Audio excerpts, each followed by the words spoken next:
Hej, så er vi her igen. Velkommen til.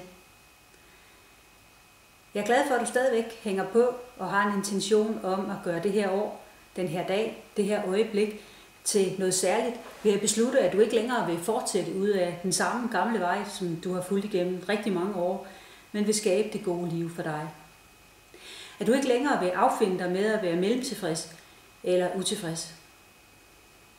At du ikke længere vil tolerere et år mere på samme måde med gentagelse af negative mønstre. Du ved nøjagtigt, hvad jeg taler om.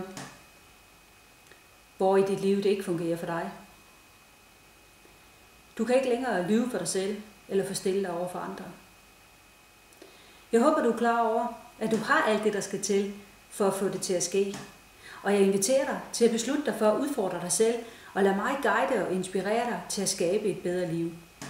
Forestil dig et meningsfuldt liv, hvor du føler en høj grad af selvtilfredshed, glæde og samhørighed. Fordi du har besluttet dig for at udnytte alle dine talenter og udleve dit fulde potentiale. Det er det første skridt på vejen, og det vil drive dine handlinger som et indre kompas, så du tager powerfulde beslutninger i retning af at nå destinationen for dine drømme.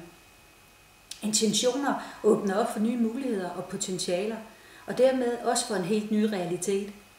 Du vil få adgang til at skabe ændringer, i stedet for blot at tale om dem. Og det ved jeg, for jeg har selv oplevet det. Så jeg kan love, at det samme er muligt for dig. Inden for de sidste 3 år, der har jeg fået vendt et liv i stagnation, hvor vi i 2 år ikke kunne få solgt vores hus. Vi havde en kassekredit på over 200.000, og vi har fået det vendt til at opnå et meget stort millionoverskud i vores virksomhed, i vores økonomi, og ikke mindst et personligt overskud. Jeg har taget flere coach-certificeringer, og jeg har fået stor succes med vores konsulentvirksomhed. Vi har haft et reklamebureau til at lave nye hjemmesider og flotte markedsføringsmaterialer. Jeg har fået positiv omtale i medierne, været på brandingkursus. Vi er flyttet i et nyt dejligt hus med spabad tæt ved havet. Vi har fået 2 nye biler, blandt andet en BMW købt kontant. Vi har fået den nye specialdesign båd i forbindelse med, at vi skriver artikler og bøger og laver film omkring lystfiskeri, som er vores store passion. Vi har været i Florida i 2 måneder.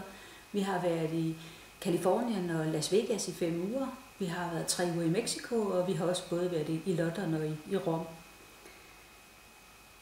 Jeg har haft tid til at passe mit fantastiske lille nye barnebarn. Og jeg har haft mulighed for at støtte min datter under hendes vanskelige graviditet med flere sygehusophold. Jeg har også været på ferie sammen med dem og sammen med min fantastiske svigersøn. Jeg har fået dybe venskaber med mine veninder og oplever, at der er flere og flere af dem, som deler mine interesser omkring nogle af de ting, vi også arbejder med i den her videoserie. Ligesom jeg har fået mange flere nye coachingrelationer i forhold til mine nye klienter. Men ikke mindst har jeg gennemgået en personlig transformation, der har bevirket, at jeg har fået meget mere indre ro og tillid til mig selv og det jeg gør og det jeg står for. Og det er jo det, der gør, at jeg sidder her og taler med dig i dag om, hvordan du kan skabe varige forandringer i dit liv. Det har ikke altid været let eller rosenrødt. Det har krævet masser af mod og beslutningskraft og handlekraft og udforske mine negative programmeringer og udfordre dem. Og det er jo i sidste ende ikke dine intentioner, men dine handlinger, der signalerer, hvad du står for. Så det kræver handling. Jeg vil nu guide dig igennem en visualiseringsproces, hvor du vil kontakte din indre stemme eller dit hjerte, hvor du vil bruge de billeder, de ord, som du er stødt på siden sidst, som giver mening for dig, og som vil støtte dig i at skabe en inspirerende vision for dit liv. En vision om, hvem du vil være, hvad du vil lave, og hvordan du vil se ud, og hvilke følelser du gerne vil opleve mere af. Måske har du ikke prøvet sådan en visualiseringsøvelse før, og måske er du ikke vant til at lytte til dig selv. Men det er helt ok, jeg skal nok guide dig trygt igennem det. Så det behøver du slet ikke at tænke på. Du skal bare slappe af, og du skal bare have tillid til det, der dukker op, uanset formen. Vi vil indlede med at skabe et smukt, trygt sted inde i dig, hvor du vil være i stand til at få forbindelse med din indre visdom. Jeg vil guide dig igennem det skridt for skridt, så det skal du ikke bekymre dig om. Bare vær sikker på at have en notesblok og en kuglepen klar, så du kan skrive nogle notater til dig selv, mens vi gennemgår øvelsen. Så sæt blot videoen på pause, indtil du er klar. Velkommen tilbage. Jeg vil nu bede dig om at lukke øjnene og tage nogle langsomme, dybe vejrtrækninger og slap helt af i kroppen. Mens du gør det, så begynd med at vende din opmærksomhed mod dit bryst og området omkring dit hjerte. Læg mærke til, hvordan brystkassen hæver og sænker sig, mens du trækker vejret. Bemærk og giv derefter slip på alle tanker, bekymringer og forventninger. Forestil dig, at du synker ned, dybt ned i dig selv, til et sted, hvor din indre visdom bor. Et sted, hvor alle de svar og al den information, du har brug for i dit liv, er tilgængelig. Tag en dyb indånding. Når du er nået helt ind i dig selv, så forestil dig et smukt, trygt og helligt sted, som en smuk indre have, der eksisterer kun for dig. Det er et sted, hvor du føler dig fuldstændig tryg, fredfyldt og støttet. Det er et sted, hvor du helt naturligt føler dig powerful, fuld af håb og fuldt ud i stand til at opleve og opnå, hvad du end ønsker. Brug et øjeblik på at forestille dig stedet præcis som du gerne vil have det. Og tag igen en dyb indånding. Vær opmærksom på, hvordan du føler i din indre have i dag. Forestil dig nu, at der er et vidunderligt behageligt visdomssæde, der er lavet kun for din skyld. Sæt dig her og vær opmærksom på, hvordan du føler på dette sted, hvor du har adgang til al den visdom og information og alle de svar, du behøver. Tag endnu en dyb indånding.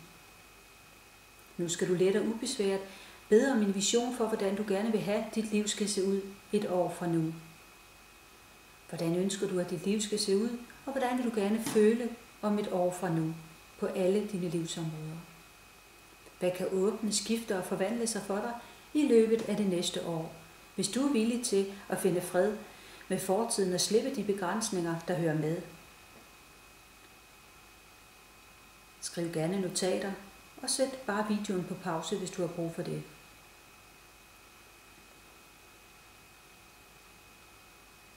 Tag nu endnu en dyb vejrtrækning og luk øjnene igen. Og synk igen dybt ned i din indre have. Fortsæt med at forestille dig en ideel fremtid. Hvilke egenskaber vil du gerne kunne udtrykke? Og hvordan vil du gerne føle hver dag? Tillad dig selv at blive forbundet med følelserne og egenskaberne, som du gerne vil have og besidde, mens du udlever denne vision. Og skriv gerne ned undervejs. Træk vejret dybt igen, og tillad dig selv at føle det fuldt ud. Se nu, hvilke aktiviteter du vil være involveret i. Det vil sige, hvad du laver. Skriv også det ned, og husk at gøre det i nutiden. Beskriv det specifikt, som om du er i gang med at udføre det, lige nu og her. Det vil sige, sæt jeg foran alle sætningerne. Hvis du har brug for en pause, så sætter du bare videoen på pause. Flot arbejde. Du har nu en langsigtet vision for dit liv. Nu bevæger vi os videre og nærmere et mål, noget du gerne vil opnå inden for 3 måneder. Hvis du kan opnå eller udrette én speciel ting, lave ét skift eller én stor forandring i dit liv i løbet af de næste 3 måneder, hvad skal det så være? Hvordan ser det ud?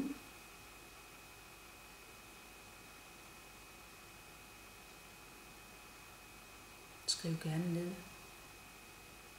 Hvordan kan du vide, at du har opnået den forandring? Hvad vil være anderledes i den ydre verden? Og tag bare endnu en dyb indånding. Fantastisk arbejde. Dyk nu igen til din indre visdom, og spørg, hvilken specifik handling du som minimum kan foretage at sætte i gang i denne uge, for at du kan komme i gang med at nærme dig den forandring. Det vil sige, hvad kan du gøre lige nu, i denne uge, som er et skridt mod dit mål? Hvis du kommer i tanker om mere end én ting, så er det helt fint. Og skriv gerne notater. Tag en dyb vejrtrækning og anerkend, hvor vigtig denne proces og dette mål er for dig. Og tillad nu dig selv at se på dit liv. Se om der er en vane, et mønster, du bliver nødt til at opgive.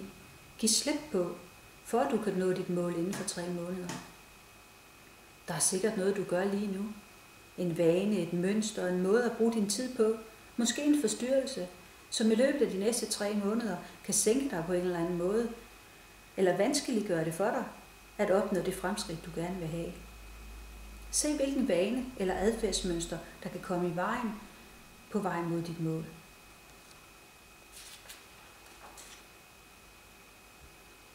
Tag igen en dyb indånding og ret opmærksomheden mod området omkring dit hjerte.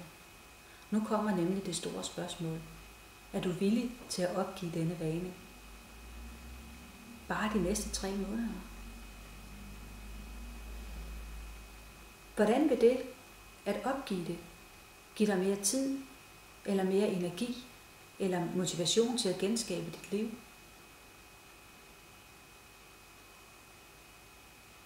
Skriv gerne notater. Og tag en dyb indånding. Hvilke omkostninger har vanen eller mønstret for dig lige nu? Hvad koster det dig at give dig hen til den vane?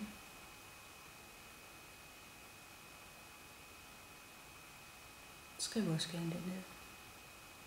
Hvis du indvilger i at opgive vanen, hvordan kan du så støtte dig selv via en form for påmindelse eller ritual, som du kan implementere for dig selv, som kan hjælpe dig med at holde fokus på at opgive vanen? Hvad kan du gøre for at støtte dig selv i at slippe den over de næste 3 måneder? Bare stå på, hvad end der måtte komme, og skriv også det ned. Hvis ikke du er villig til at give slip på vanen, så lov dig selv at bruge den næste uge på at undersøge, hvad det er, der gør, at du er så committed til den vane. Tag nu en dyb vejrtrækning og se, om der er mere information, du har brug for fra din indre visdom lige nu. Og anerkend så dig selv for at have lyttet til din indre visdom i dag. Brug et øjeblik på at forestille dig, hvor godt det vil føles at foretage disse handlinger og begynde at bevæge dig hen mod dit 3-måneders mål allerede i denne uge.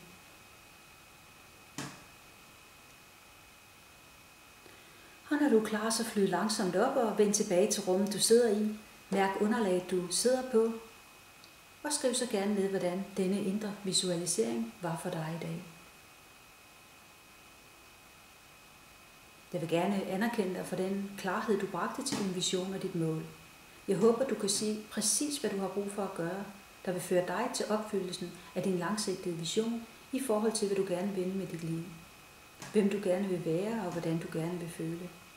Kan du se, at hvis du engagerer dig 100% i det, hvis du fuldfører dit 3-måneders mål og bliver ved med at bevæge dig fremad, at du så rent faktisk vil realisere din vision, at den rent faktisk bliver til virkelighed.